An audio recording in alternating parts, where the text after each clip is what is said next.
Bulletin का आगाज करें। खबर दें, कराची के ज़िमनी इलेक्शन में इंतहाई कांटे के मुकाबले के बाद बिल आखिर MQM कामयाब हो गई। गैर हतमी गैर सरकारी नताइज का ऐलान होते ही MQM के कारकुनान ने लाहंडी में जश्न मनाया। इस हल्के में NA 240 में कांटे का मुकाबला हुआ था, जिसमें मुत्तहिदा के मोहम्मद अबू बकर 10,683 वोट लेकर कामयाब करार पाए, जबकि तहरीक लब्बैक के शहजादा शहबाज का 10,618 वोट लेकर दूसरा नंबर रहा।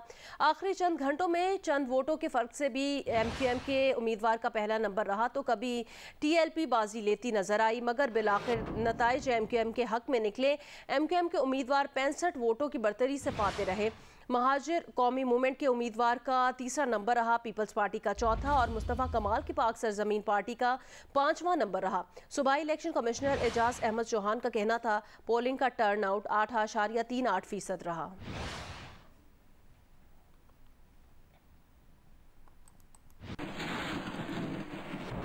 शिकस्त खोर्दा TLP उम्मीदवार ने वोटों की दोबारा गिनती की दरख्वास्त दे दी, जबकि MQM के रहनुमा ख्वाजा इजहारुल हसन कहते हैं मोहम्मद अबू बकर हल्के में बिला तफरीक काम करेंगे। इलेक्शन कमीशन से आइंदा ज़िमनी इंतखाबात इतवार को कराने का मुतालबा कर दिया। कहा पोलिंग स्टेशन में घुस कर जो जुल्म किया गया उसकी मजम्मत करते हैं, किसी को शहर के अमन को तबाह करने नहीं दिया जाएगा।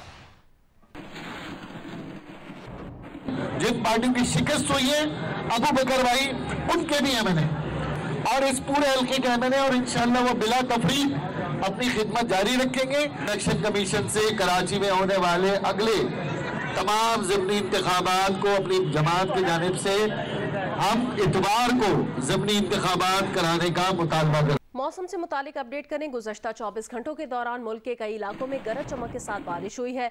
लाहौर, इस्लामाबाद, गोजरा, हाफिजाबाद, गुजरात, शिमाली वजीरिस्तान और आज़ाद कश्मीर के इलाके निकियाल में भी बारिश हुई। महकमा मौसमियात का कहना है आज खैबर पख्तूनख्वा, पंजाब, इस्लामाबाद, खित्ता पोटोहार, गिलगित बल्तिस्तान और कश्मीर में मतला जुज़वी अबर आलूद रहेगा। कुछ इलाकों में गरज चमक के साथ बारिश का इम्कान है। बालाई सिंध और शिमाल मशरकी बलूचिस्तान में गर्द आलूद हवाएं चलने के साथ गरज चमक के साथ बारिश की तवक्को भी है। इस दौरान बाज़ मकामात पर मूसलाधार बारिश और यालाबारी भी हो सकती है। ताहम मुल्क के दीगर इलाकों में मौसम गर्म और खुश्क रहेगा।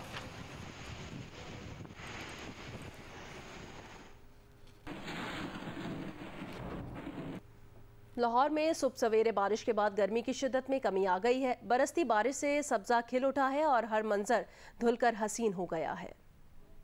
लाहौर के मुख्तलिफ इलाकों में इस वक्त मूसलाधार बारिश हो रही है। इस बारिश से गर्मी का जोर टूट गया है। मौसम दिल फ्रेब खुशगवार हो चुका है। मैं खुद इस वक्त बारिश में नहा रहा हूँ। इतना रोमांटिक और मज़े का मौसम है कि बयान से बाहर है।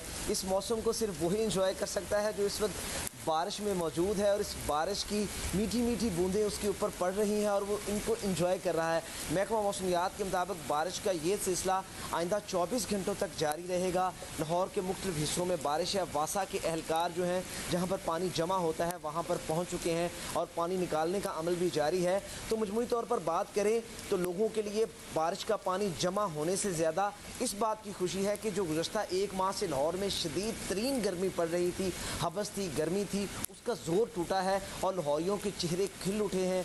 अब मेरा भी ये प्रोग्राम और मूड बन रहा है कि आपसे बात करने के बाद यहाँ से निकलूँ और मीठी मीठी प्यारी प्यारी खूबसूरत सी कोई जगह ढूंढूँ और वहाँ पे जाके हलवा पूरी का बेहतरीन सा नाश्ता करूँ। जी, लाहौर के इलाके निश्तर कॉलोनी में मकान की दीवार गिरने से एक ही खानदान के 5 अफराद जाँ बहक हो गए। जाँ बहक होने वालों में 2 खवातीन भी शामिल हैं।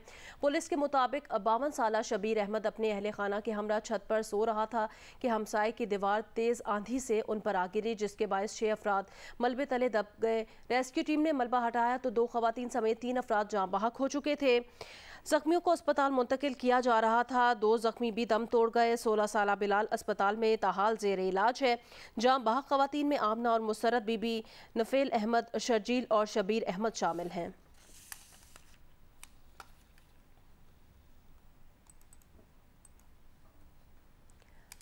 सराय आलमगीर में नहर अपर जेहलम में गिर गई। हादसे में एक बच्चे समेत 6 अफराद जाँ बहक हो गए। रेस्क्यू टीम ने 3 घंटे की जिद्दोजहद के बाद कार और लाशों को निकाल लिया। सराय आलमगीर में तूफानी बारिश के बायस एक कार नहर में गिर गई, जिससे एक ही खानदान के बच्चे और 4 खवातीन समेत 6 अफराद डूबकर जाँ बहक हो गए। रेस्क्यू टीम ने 3 घंटे की जिद्दोजहद के बाद कार और लाशों को नहर से निकाल कर निकाल लिया। पुलिस ने लाशों को तहसील हेडक्वार्टर अस्पताल मुंतकिल कर दिया है।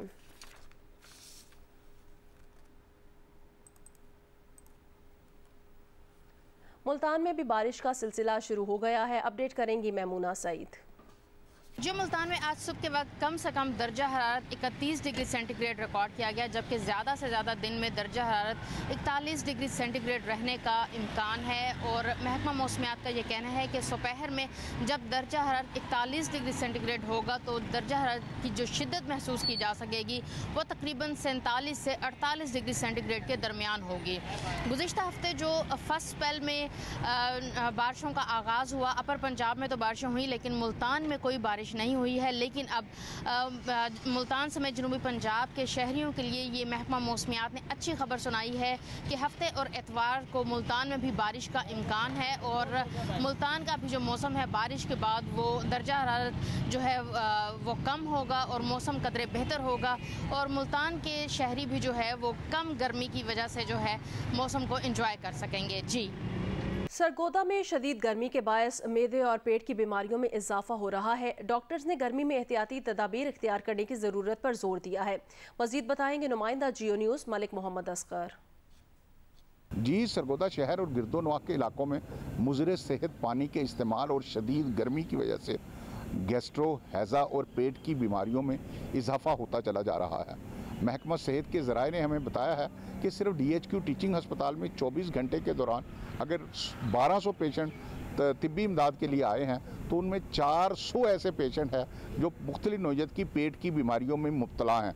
शदीद गर्मी की वजह से एहतियाती तदाबीर इख्तियार ना करने की वजह से ये लोग पेट की बीमारियों और गैस्ट्रो के मरज़ में मुब्तला होते चले जा रहे हैं। देखने में यही आया कि हर सतह की उम्र के लोग जो हैं वो इन मरज़ में मुब्तला हो रहे हैं। ताहम जो बच्चे हैं उनकी तादाद ज़्यादा हैं। एहतियाती तदाबीर इख्तियार की जाए और गैर ज़रूरी जो है सफ़र से गुरेज किया जाए। शहरियों से महकमा सेहत के हुकाम ने यही कहा है कि वो पीने के साफ़ पानी को भी उबाल कर इस्तेमाल करें ताकि पेट और गैस्ट्रो की बीमारियों से बचा जा सके। जी, इत्तेहादी हुकूमत के इक़्तिदार में आने के पहले माह ही बड़ी सनतों की पैदावार गिर गई है। इदारा शुमारियात के मुताबिक मार्च के मुकाबले में अप्रैल में बड़ी सनतों की पैदावार में 13.3% कमी रिकॉर्ड की गई है। जुलाई तक अप्रैल सालाना बुनियादों पर बड़ी सनतों की पैदावार में 10.7% इजाफा हुआ है। इदारा शुमारियात ने बड़ी सनतों की पैदावार के अदाद-ओ-शुमार जारी कर दिए हैं, जिसके मुताबिक रवां साल मार्च के मुकाबले में अप्रैल में बड़ी सनतों की पैदावार में 13.3% कमी रिकॉर्ड की गई है। ताहम गुज़श्ता साल अप्रैल के मुकाबले में रवां साल अप्रैल में बड़ी सनतों की पैदावार 15.4% बढ़ी है। अदाद-ओ-शुमार के मुताबिक जुलाई तक अप्रैल सालाना बुनियाद पर टेक्सटाइल की पैदावार 3.7% बढ़ी। लकड़ी की मसनूआत की पैदावार 134.9% बढ़ी है, जबकि तंबाकू की पैदावार में 14.5% इजाफा हुआ। फर्नीचर शोबे की पैदावार में 227.5% इजाफा हुआ। इदारा शुमारियात के मुताबिक जुलाई तक अप्रैल मशरूबात की पैदावार में 1.5%, फूड मसनूआत की पैदावार 11%, केमिकल शोबे की पैदावार में 8.3%, आयरन स्टील सेक्टर की पैदावार में 16.3% इजाफा हुआ है। अदाद-ओ-शुमार के मुताबिक जुलाई तक अप्रैल ऑटोमोबाइल सेक्टर की पैदावार 48.2% और फार्मास्यूटिकल की पैदावार में 3.2% इजाफा हुआ है।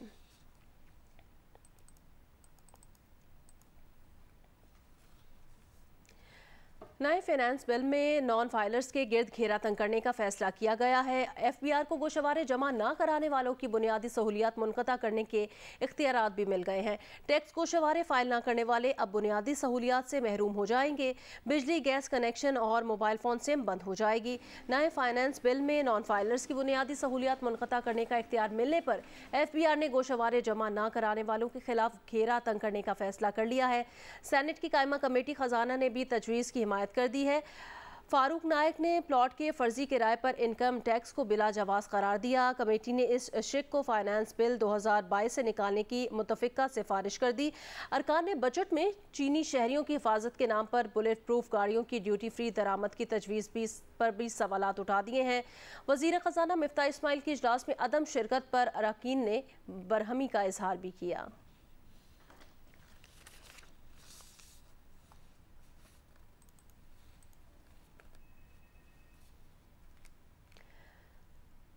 वज़ीर ख़ारिजा बिलावल भुट्टो ज़रदारी ने कहा कि मुल्क की ख़ारजा पॉलिसी जियोपॉलिटिकल असरात से बराह रास्त मुतासिर हो रही है। बतौर कौम पाकिस्तान को बेहतरीन पोजीशन में लाना है। भारत की मौजूदा हुकूमत हिंदुत्व एजेंडे पर सरगर्म है। इस्लामोफोबिया और बीजेपी लीडर्स के हालिया रिमार्क से संगीन माहौल पैदा हो रहा है। भारत और पाकिस्तान के दरमियान मजबूत तिजारती ताल्लुकात होते तो शायद दोनों ममालिक इंतहाई कदम ना लेते। मौजूदा हुकूमत को मसाइल गुज़श्ता हुकूमत से मिले जिनसे निमटने के लिए हुकूमत भरपूर इक़दामात कर रही है। इस्लामाबाद में वज़ीर ख़ारिजा बिलावल भुट्टो ज़रदारी ने तकरीब से खिताब करते हुए कहा, पाकिस्तान ऐसे खित्ते में है जहां दुनिया में होने वाली तब्दीलियां बराह रास्त असरअंदाज होती हैं। We'd achieved economic engagement with India, and our economic engagement on both sides had been to such a level that perhaps we would be in a position to more effectively influence Indian policy making. That if India's economic integration with Pakistan and Pakistan's economic integration with India was at such a point, perhaps neither state would be in a position to take such extreme positions. But unfortunately, if we followed the cut your nose to spite your face, and we don't even have that economic engagement, then perhaps we're in a position where we're less able to impact and to affect Indian policy making. अमरीकी महकमा ख़ारजा के तर्जुमान नेड price ने कहा कि अब हमें नई पाकिस्तानी हुकूमत के नुमाइंदों से मिलने के चंद मौके मिले हैं। उन्होंने ये बात पाकिस्तान में नई हुकूमत आने के बाद पाक अमरीका ताल्लुकात में पेशरफ्त से मुतालिक सवाल पर कही। We have had a couple occasions now to meet with representatives of the new Pakistani government. When we were in New York last month for the Food Security Ministerial, Secretary Blinken had an opportunity to sit down with his Pakistani counterpart to meet him face-to-face in his position for the first time. It was a very good, constructive discussion regarding the full range of issues, including the issue of food security. We were there in New York at the time to deal with it and to deal with the many after effects of Russia's invasion of Ukraine. That was also a topic of discussion. But Pakistan is a partner of ours, and we will look to ways to advance that partnership. खेल के मैदान से खबर है, आइंदा माह होने वाले वर्ल्ड्स गेम में शिरकत के लिए पाकिस्तान के स्नूकर और जिu-जित्सु प्लेयर्स को अमरीकी वीज़ों के हुसूल में दुश्वारी का सामना है। स्नूकर टीम को वीज़ा इंटरव्यू के लिए 1 साल बाद की तारीख मिली है। जिu-जित्सु टीम को वीज़े की तारीख ही ना मिल सकी। वर्ल्ड गेम 7 से 17 जुलाई तक अमेरिकी रियासत अल्बामा के शहर बर्मिंघम में होंगे। वर्ल्ड गेम्स में वो खेल शामिल होते हैं जो ओलंपिक का हिस्सा नहीं होते। स्नूकर में एमेचर वर्ल्ड चैंपियनशिप जीतने वाले हसन रमजान ने रवां साल मार्च में इवेंट के लिए क्वालिफाई किया, जिसके बाद PBSA ने अमेरिकी वीजा की दरख्वास्त जमा कराई। PBSA के मुताबिक कराची में अमेरिकी कॉन्सुलेट ने उन्हें वीजा इंटरव्यू के लिए 1 साल बाद की तारीख दी है, जबकि इवेंट अगले माह है। PBSA ने वजारत खारजा से मदद की दरख्वास्त की है। PBSA के चेयरमैन आलमगीर शेख ने इस्लामाबाद में वफाकी सेक्रेटरी खारजा सुहेल महमूद और DG अमरीका मुदस्सर टीपो से मुलाकात की। वजारत खारजा के हुकाम ने वीज़ा वसूल में मदद की यकीन दहानी कराई है। दूसरी जानिब पाकिस्तान जिu-जित्सु फेडरेशन का कहना है कि उन्हें अब तक वीज़ा इंटरव्यू के लिए तारीख नहीं मिली। इसरा वसीम और दिलावर खान सन्नान को इवेंट में शिरकत के लिए मार्च के आखिर में तस्दीक मौसूल हुई थी, जिसके बाद वीज़ों के लिए अप्लाई कर दिया गया था। इंग्लैंड क्रिकेट टीम ने न्यूजीलैंड के खिलाफ नॉटिंघम टेस्ट में कामयाबी का जश्न मनाया। इंग्लिश खिलाड़ी फतह को सेलिब्रेट करने नॉटिंघम के मशहूर कबाब हाउस पहुंच गए। सोशल मीडिया पर वीडियो वायरल हो गई। नॉटिंघम टेस्ट में इंग्लैंड ने न्यूजीलैंड को दिलचस्प मुकाबले के बाद 5 विकेट से शिकस्त दी। इंग्लिश टीम ने टेस्ट के आखिरी दिन 299 रन का हदफ अबूर किया। न्यूजीलैंड के खिलाफ टेस्ट मैच में तारीखी कामयाबी के बाद इंग्लिश क्रिकेटर्स कबाब खाने पहुंच गए। इंग्लिश क्रिकेटर्स ने पहले ड्रेसिंग रूम में घंटों फतह का जश्न मनाया, फिर नॉटिंघम के मारूफ कबाब हाउस पहुंच गए। क्रिकेटर्स की कबाब हाउस की वीडियो सोशल मीडिया पर वायरल हो गई। जो रूट ने साथी क्रिकेटर्स के लिए कबाब ऑर्डर किया।